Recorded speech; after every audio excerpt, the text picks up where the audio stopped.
사람들은 매일 수백 번씩 가짜 연기를 하며 살아갑니다.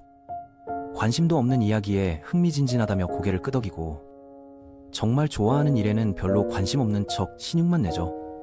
알지도 못하는 주제에 대해서는 아는 척하고, 실제로 잘 아는 분야에서는 겸손하게 모르는 척합니다. 휴대폰으로는 그냥 날씨나 확인하고 있으면서도 중요한 일로 바쁜 척 연기하죠. 일정이 텅텅 비어있다는 걸 뻔히 알면서도 캘린더를 들여다보며 언제가 괜찮을지 확인해보겠다고 말하기도 합니다. 이런 수많은 가짜 행동들 속에서 자신감마저 연기로 해결하려고 한다면 어떨까요? 결국 진짜 배터리가 모두 소모될 수밖에 없을 것입니다. 오늘은 이런 가짜 자신감이 아닌 진짜 자신감을 만드는 방법에 대해 깊이 있게 이야기해 보겠습니다. 사회적 상황에서 자신감이 부족할 때 대부분의 조언자들은 성공할 때까지 가짜로라도 자신 있게 행동하라고 말합니다. 이 방법은 분명히 빠른 효과를 보여주죠. 하지만 문제는 이런 방식이 영원히 지속될 수 없다는 점입니다. 언젠가는 가짜 자신감의 에너지가 바닥날 수밖에 없거든요. 마치 배터리가 완전히 방전되는 것처럼 말이에요. 왜 그럴까요? 이미 우리는 충분히 많은 것들을 가짜로 연기하며 살고 있기 때문입니다. 예를 들어 전혀 흥미롭지 않은 대화 주제에 대해서도 열성적으로 반응하는 척해야 하죠. 반대로 정말 열정적으로 좋아하는 일들에 대해서는 쿨한 척 무관심을 가장하기도 합니다. 전혀 모르는 분야의 이야기가 나오면 아는 척 고개를 끄덕이고, 정작 전문 지식이 있는 영역에서는 겸손하게 잘 모른다고 말하죠. 더 놀라운 것은 이런 연기가 일상의 아주 사소한 부분까지 스며들어 있다는 점입니다. 단순히 날씨 앱만 확인하고 있는데도 뭔가 중요하고 바쁜 일을 처리하는 것처럼 휴대폰을 만지작거리죠. 스케줄이 완전히 비어 있다는 걸 뻔히 알면서도 일정표를 들여다보며 언제 시간이 될지 확인해보겠다고 말합니다. 심지어 매일 샤워하는 것처럼 행동하기도 하죠. 솔직히 말해봅시다. 며칠 동안 제대로 씻지 않았던 적이 있으시죠? 이런 작은 거짓말들이 우리 일상을 가득 채우고 있다는 것은 놀라운 일이 아닙니다. 그러니까 이미 너무나 많은 것들을 가짜로 연기하고 있는 상황에서 자신감까지 긴 목록에 추가하는 것보다는 차라리 진짜 자신감을 가지는 편이 훨씬 쉬울 수 있습니다. 다행스럽게도 진정한 자신감을 기르는 과정은 생각보다 간단합니다. 이 방법은 아직까지 누구도 막지 못했고 실제로 효과가 입증된 방식이죠. 수많은 사람들이 이미 증명해낸 방법이기도 합니다.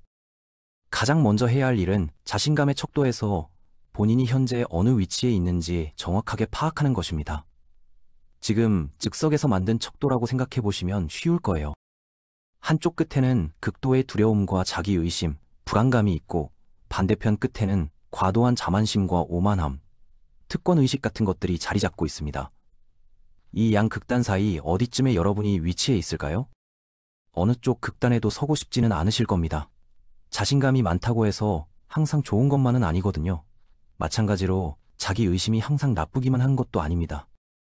그렇다면 가장 좋은 위치는 정중앙이라고 생각할 수도 있겠지만 실제로는 본인이 무엇을 중요하게 여기느냐에 따라 달라집니다. 개인의 가치관과 성향에 따라 최적의 지점이 달라지는 거죠. 만약 위험을 감수하고 빠르게 행동하는 것을 선호하고 실수를 하거나 다른 사람들을 불쾌하게 만드는 것에 대해 크게 걱정하지 않는 성향이라면 자신감 척도에서 좀 더 높은 지점에 위치하는 것이 유리할 수 있습니다. 반면에 안전하고 신중한 결정을 내리는 것을 중요시하고 불필요한 적을 만들지 않으면서 잘못된 선택을 피하고 싶다면 척도에서 조금 낮은 위치가 더 적합할 수도 있죠. 하지만 일반적으로 사회는 자신감이 높은 사람들에게 더 많은 보상을 주는 경향이 있다는 점도 고려해야 합니다. 이것이 현실이니까요. 승진이나 연봉 협상, 인맥 형성에서도 그렇습니다. 다음으로 중요한 것은 본인이 어떻게 현재 위치에 도달하게 되었는지 깊이 있게 파악하는 것입니다. 자신감의 척도를 위아래로 움직이는 데에는 정말 많은 시간과 경험이 필요하거든요. 이런 변화는 절대 하루아침에 일어나지 않습니다. 수년, 수십 년의 경험이 쌓여서 만들어진 결과물이죠. 마치 거대한 빙산이 천천히 형성되는 것과 같은 과정입니다. 현재 나이가 몇 살이든 상관없이 그동안 수많은 사람들과 대화하고 다양한 경험을 쌓고 여러 종류의 피드백을 받으면서 다른 사람들이 본인과 상호작용하는 방식에 따라 행동 패턴을 조정해온 시간들이 모여서 지금의 자리에 이르게 된 것입니다. 태어났을 때는 아마도 자신감 척도의 높은 지점에서 시작했을 겁니다. 불안해할 이유가 전혀 없었으니까요. 설령 못생긴 아기였다고 해도 본인은 그 사실을 알 수 없었을 테죠. 결국 어른이 되어가면서 다른 사람들이 부정적인 생각들을 마음속에 심어주기 전까지는 걱정할 거리가 없었을 겁니다. 세상은 무한한 가능성으로 가득한 놀이터였고 모든 것이 새롭고 흥미로웠죠.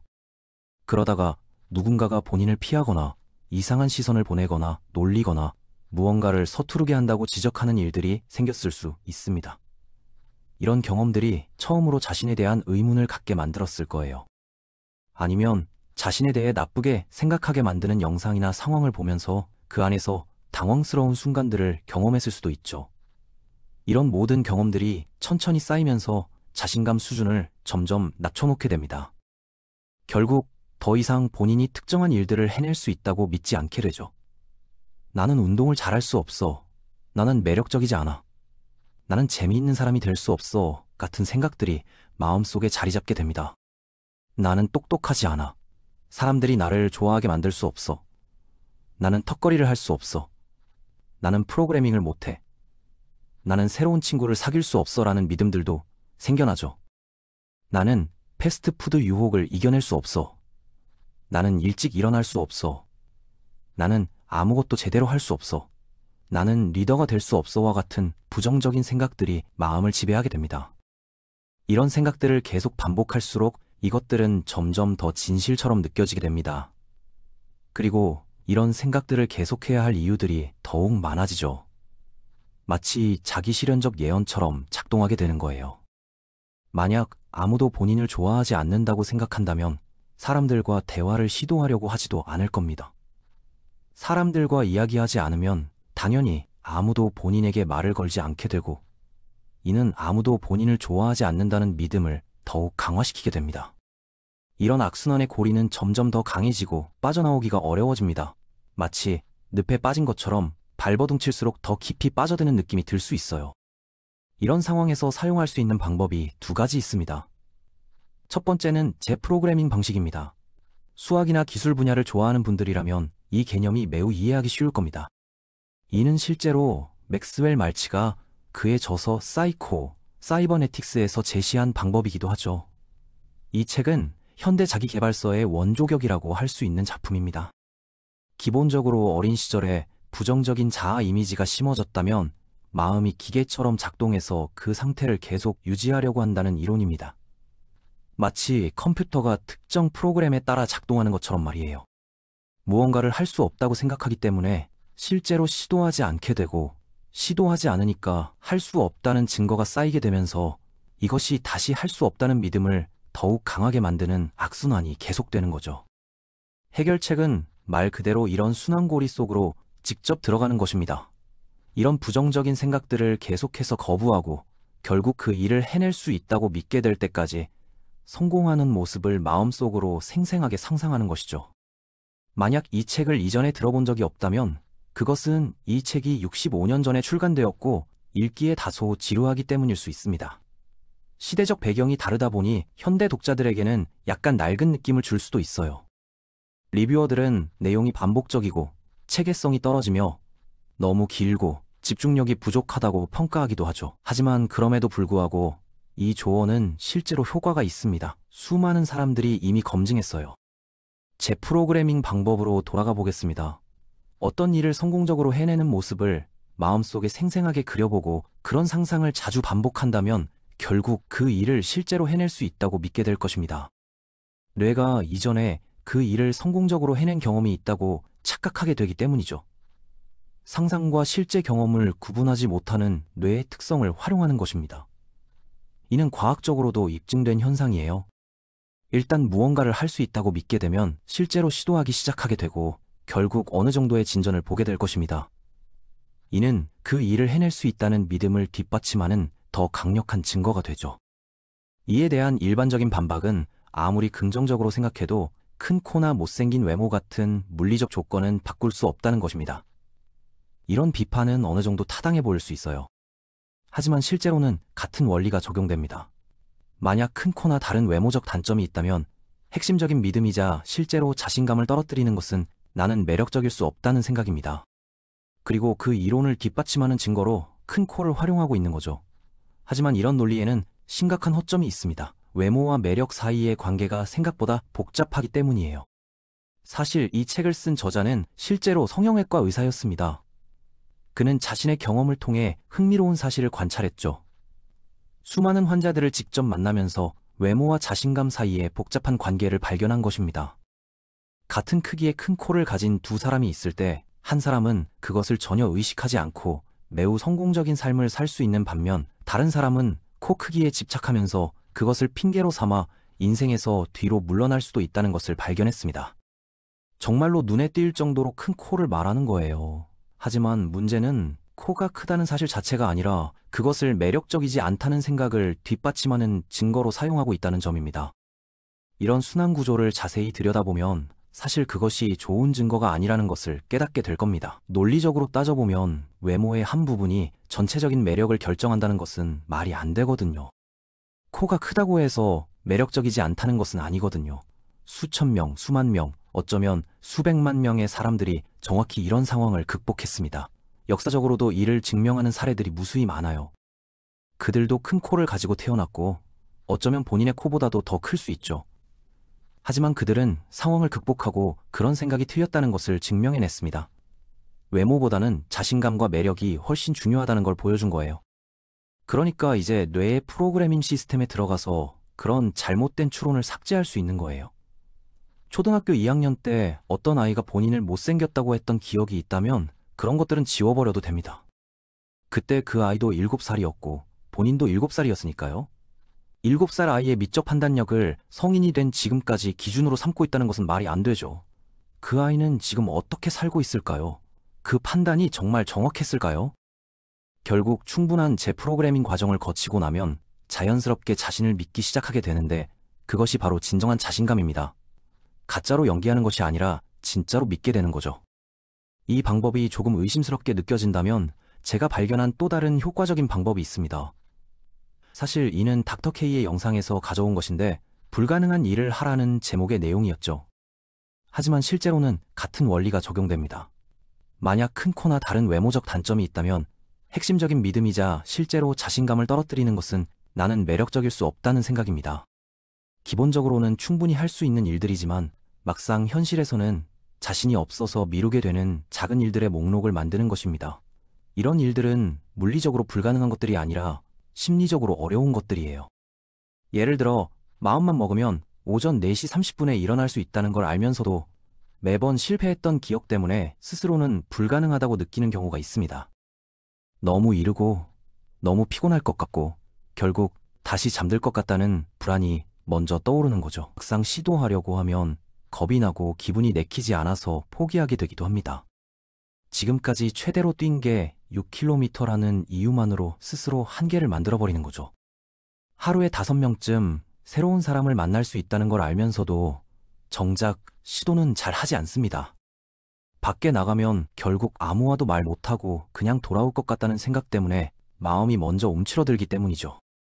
새로운 취미를 시작할 수 있는 능력은 충분한데도 늦게 시작해서 뒤처질까봐, 시간과 돈이 많이 들까봐, 결국 포기하게 될까봐 걱정돼서 계속 미루기도 합니다. 이제 본인이 틀렸다는 것을 스스로에게 증명해보세요. 각각의 일을 실행할 구체적인 시간을 정해두는 겁니다. 그냥 언젠가 하겠다는 막연한 계획이 아니라 정확한 날짜와 시간을 정하는 거예요. 5명과 대화하는 것은 특히 어려울 수 있겠지만 그에 대한 보상은 본인이 생각지도 못했던 일을 실제로 해낼 수 있다는 것을 스스로 증명했다는 점입니다. 이런 성취감은 말로 설명하기 어려울 정도로 강력해요. 처음에는 정말 어색하고 부자연스러울 수 있습니다. 하지만 첫 번째 사람과 대화를 나누고 나면 두 번째는 조금 더 쉬워질 거예요. 세 번째, 네 번째가 되면 어느새 자연스러워진 자신을 발견하게 될 것입니다.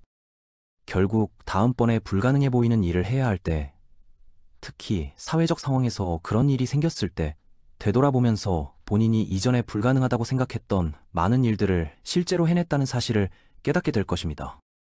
그리고 그때 느끼게 되는 자신감은 진짜입니다. 가짜로 연기하는 것이 아니라 실제 경험에 바탕을 둔 진정한 자신감이에요. 이런 자신감은 쉽게 흔들리지 않습니다. 어려운 상황이 닥쳤을 때 나는 예전에 이런 어려운 일도 해냈으니까 이것도 할 수 있어 라고 생각할 수 있게 됩니다. 이것이 바로 진짜 자신감의 힘이죠. 물론 이 과정이 항상 쉽지만은 않을 것입니다. 때로는 실패할 수도 있고 예상보다 더 어려울 수도 있어요. 하지만 그런 경험조차도 여러분을 더 강하게 만들어줄 것입니다. 중요한 것은 완벽하게 성공하는 것이 아니라 시도하는 것 자체입니다. 시도해보고 나면 생각만 했을 때와는 완전히 다른 관점을 갖게 될 거예요. 실제로 경험해본 것과 상상으로만 아는 것 사이에는 엄청난 차이가 있으니까요. 그리고 한번 이런 과정을 경험하고 나면 다른 어려운 일들에 대해서도 다르게 접근하게 됩니다. 어려워 보이지만 실제로 해보면 생각만큼 어렵지 않을 수도 있어 라고 생각하게 되는 거죠. 이렇게 해서 진짜 자신감을 기르는 두 가지 방법을 모두 살펴보았습니다. 첫 번째는 마음속 재프로그래밍을 통한 방법이고, 두 번째는 실제로 불가능해 보이는 일들을 해보면서 경험을 쌓는 방법이에요. 어떤 방법이 더 효과적일지는 사람마다 다를 수 있습니다. 어떤 분들은 상상력을 활용하는 첫 번째 방법이 더 잘 맞을 수도 있고, 다른 분들은 직접 행동해보는 두 번째 방법이 더 와닿을 수도 있어요. 가장 좋은 것은 두 방법을 모두 시도해보는 것입니다. 상호 보완적인 효과를 낼 수 있거든요. 마음속으로 성공하는 모습을 상상하면서 동시에 작은 도전들을 실제로 해나가는 것이죠. 결국 진짜 자신감은 하루아침에 만들어지는 것이 아닙니다. 꾸준한 노력과 인내심이 필요해요. 하지만 한번 진짜 자신감을 갖게 되면 그것은 평생 여러분의 든든한 자산이 될 것입니다. 더 이상 매 순간 연기할 필요가 없어질 거예요. 자연스럽게, 진정성 있게 행동할 수 있게 됩니다. 그리고 그때 비로소 진정한 행복과 성취감을 느낄 수 있을 것입니다.